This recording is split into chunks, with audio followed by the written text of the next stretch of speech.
Dedicated Freight Corridors, also called as DFC, an iconic project, is the single largest rail infrastructure project ever undertaken in the country.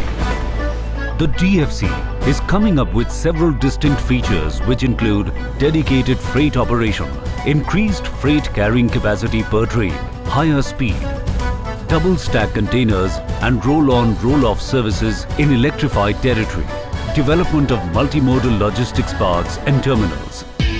DFC is expected to be a transport logistics game changer due to lower operation and maintenance cost, lean organization with higher efficiency, higher throughput per wagon and per train, scheduled transit time, better utilization of rolling stock and thus overall lower transport logistics cost, development of industrial corridors, namely DMIC and AKIC using backbone of DFC. DFC will help in preservation of environment. According to the greenhouse gas study, it is expected that DFC will save 457 million ton of carbon dioxide in first 30 years of operation. Latest technology is being used in construction activities to ensure quality and expeditious completion.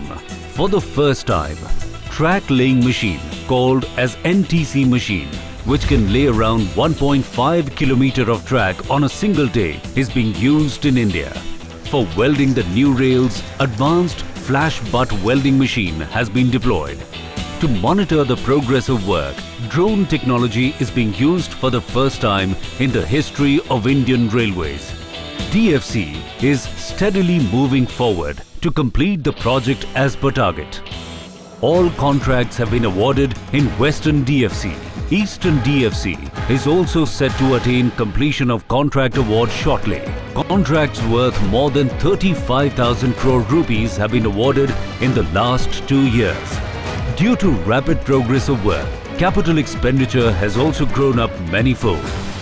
More than 93% of land spread over 2,800 kilometers has been acquired for the project except the public-private partnership section. DFC, the green corridors of growth and prosperity.